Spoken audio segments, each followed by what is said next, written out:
This is my starting lineup, score prediction, and a little bit from the Daniel Farke press conference. So we'll start with the press conference. Anton Stacky's hip. He will be out for Forest and Chelsea by the sound of it, 10 to 14 days. Good news is that we've got Dan James back in training, Beale's back in training, Nemetra's out still. So yeah, James Justin's okay. We're supposed to have gone off last game with a broken toe, but it's only bruised, so that's even better for us. So yeah, I'll get onto my starting lineup. Starting lineup will be Darlow in goal. A back five of Bogle, Rodon, Beale, Pascal, Gabby Goodmanson. Midfield three of Longstaff, Ampadu, Gruev, Michael Brown, and the two up top. I don't think he'll play Okafor, so I think it'll be Brendan Aronson off of DCL. But yeah, that's my starting lineup. I think he plays Gruev. We've only lost 2 games this season with Gruev in the squad. He's got the best passing accuracy. It might be side to side, but he's not in there to win the ball and smash it forward late. He's not in there to win and progress forward with it. He's in there to win the ball, pass it on. A bit like David Batter used to do. So yeah, just win the ball, pass it on to people that can play the game a lot better. So yeah, I think Gruev starts. My score prediction is Leeds United 2. Sorry, no. Leeds United 3, Nottingham Forest 0. I'm going a 3-0 win for Leeds under the lights at 8 p.m. tomorrow evening at Ellen Road. My goal scorers are Dominic Calvert-Lewin, Brendan Aronson, and I'm going to go Jayden Bogle. So yeah, 3-0. Leeds United under the lights at Ellen Road against Nottingham Forest. They beat us 3-1 in the return leg at theirs. So yeah, we need to get one over on them and thing. Plus, if we win, we go 9 points clear of West Ham, and West Ham are going to play Burnley, and all the pressure goes on to West Ham, which I think Burnley beat West Ham, to be honest with you. People, if you don't mind smashing a like and subscribe as well, please. Yeah, I think Burnley beat West Ham at home, so then that'll put them 2 points behind West Ham. So yeah, it could be a good weekend for Leeds. We'll go level on points with Palace and Tottenham, I think it is, on 29 points if we win. So that puts pressure on them then as well to get results. So for me, Leeds United, we're going a bit on to transfer window. I'm glad we didn't get JSL. Didn't want him. Not for that price anyway. I watched him a few times last season and this season. And for me, he's a one season wonder. Yeah, I don't think he'll score more than 6 goals for Palace next season. I don't think he'll score many for Palace for the remainder of the season. I could be wrong. But yeah, I think they just paid.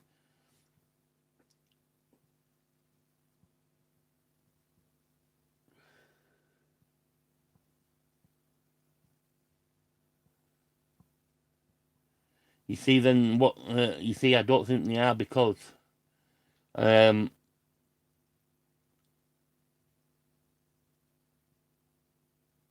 see it as.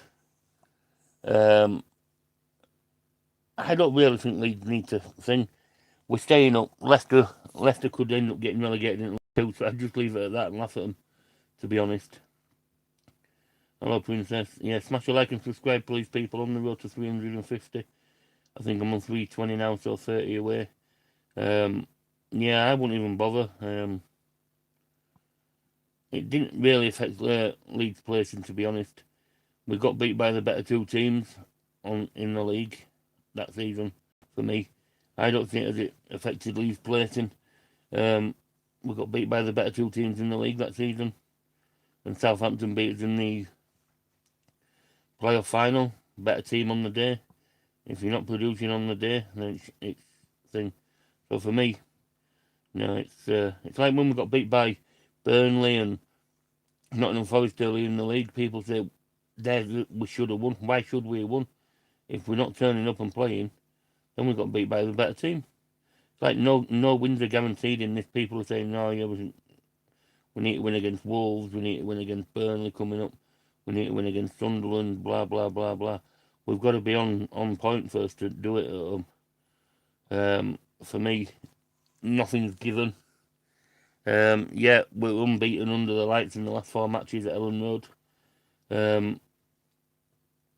this season. So let's see. But Nottingham Forest will be a tough game tomorrow. Sean Dyche will probably come, sit back, and try catch us on the break with the speed of the attackers of Gibbs White and other players like that. They've got players out. Sells is out, the goalkeeper, so that means probably Ortega will come in. Gunn will be on bench.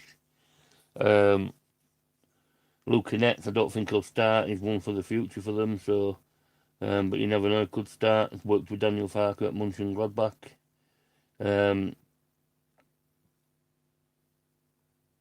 So yeah, it's their big 6'7" striker may play. That's why I would probably want Biol to start. Gives him Inkate. JSL cost was way too much for Leeds. It's not that. Leeds wanted to loan him this season, so pay the 7-10 million that we had spare as an upfront payment, and then pay 40 million obligation at if we stayed up. But for me, that's 40 million off the transfer window for a striker that for me is not going to work. So yeah, and I think Crystal Palace could be a lot of danger this season of being in a relegation fight. So Nico Williams out here due to being a great goalkeeper, Trundoy out with his shoulder. Yeah.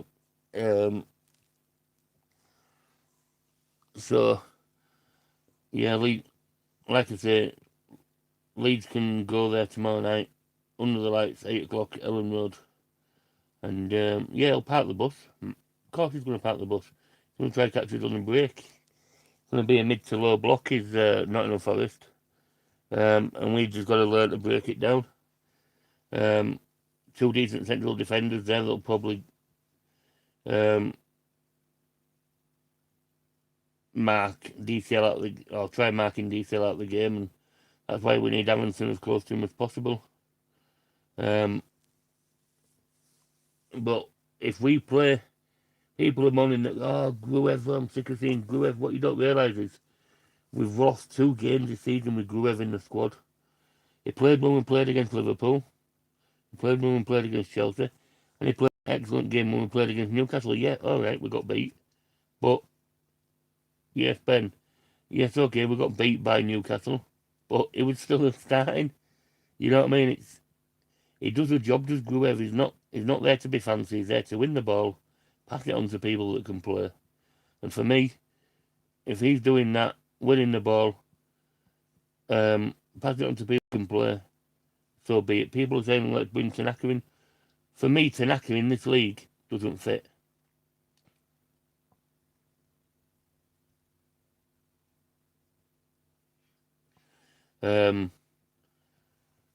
It doesn't fit. He's too slight. He hasn't got as much time on the ball as he wants to have.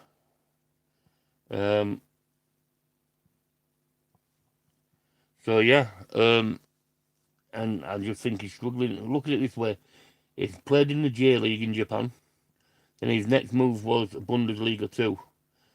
The Championship in England was the highest he's ever played at, and now he's in the Premiership, and I think he's struggling.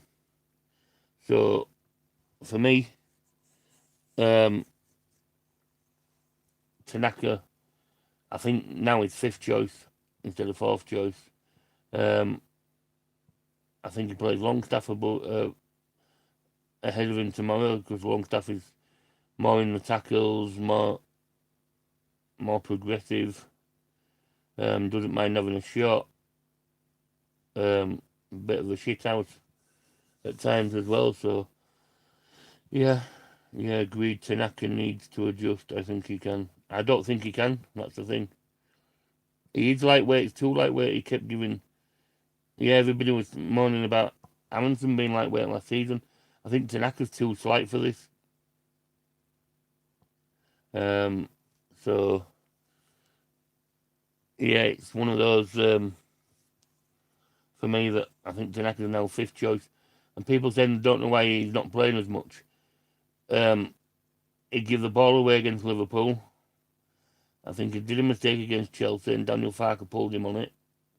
That's why, and people saying, well, he shouldn't be dropped. Why shouldn't he if he's giving the ball away and it's causing goals? It's what we need to be doing. We need players in there that think. But for me, yeah, my starting lineup is cheers, Lee. My starting lineup again will be Darlow in goal, Bogle, Rodon, Beal, Pascal, Gabby. Midfield three of Longstaff, Ampadu, Gruev.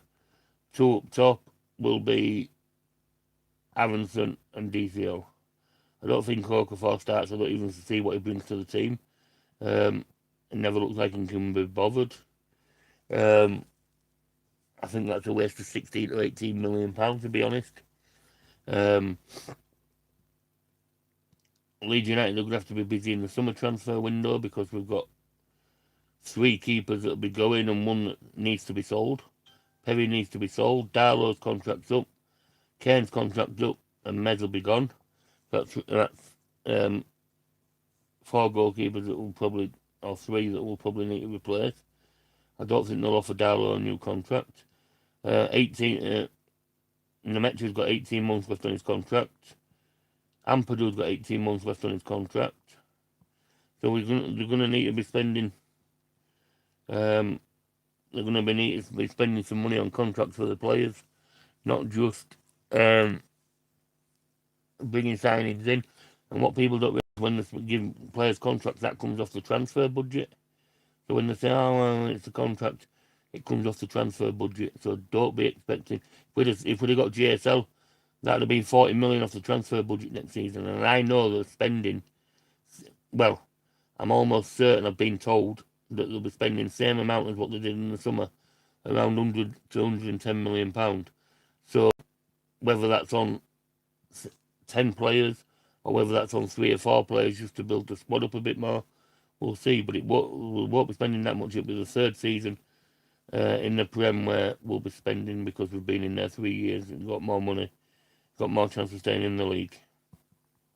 And a lot of people think Leeds are going to be pushing on next season. If anybody's watched Jir, I suggest you go do.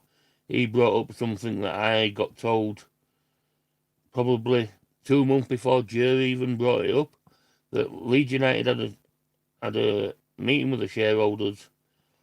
They was told that they were finishing 16th this season, 16th next season, maybe 15th, 14th season after that, and then after that they were going to push on. And the shareholders know that, so that's what they've told the shareholders. So if people are expecting them to push on and be high up the league next season, I won't be expecting it. For me. So yeah, it's just a short live. My thoughts on the thing. A score prediction, yeah, 3-0 Leeds United. I'm going. I think under the lights, Ellen Road bounce back from the Arsenal game, go out, score 2 in the first half, score 1 in the second half, game over. Thank you very much. Thanks for coming.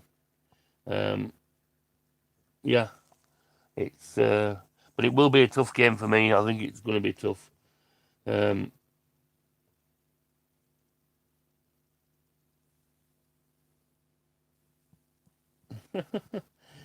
did I paint any roundabouts earlier? Did you? Yeah,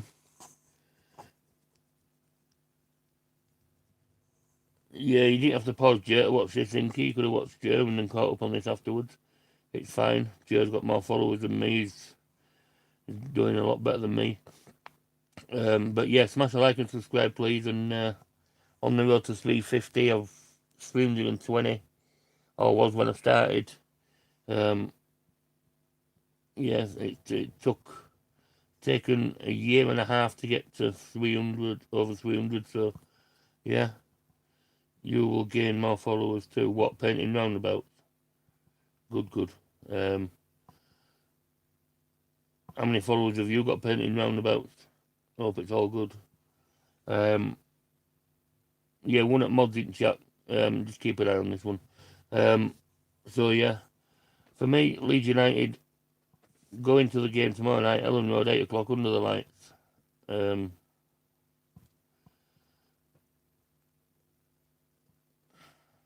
made this account 3 days ago. Oh, that's good, isn't it? Yeah, one at mods get rid. Yeah, under the lights, Ellen Road, 3-0. My goal scorers are DCL, Aronson and Bogle. That'll do me fine with that.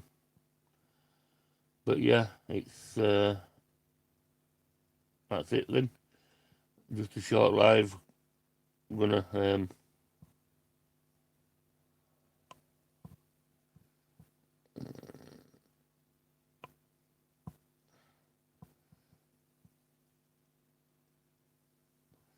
so yeah, it's all good really. Everybody, thanks for watching. Smash a like, subscribe, like I do say. In an hour or so when it comes up, if you can hype it, that helps as well. But yeah, thanks for watching. Been a pleasure. All Leeds, aren't we?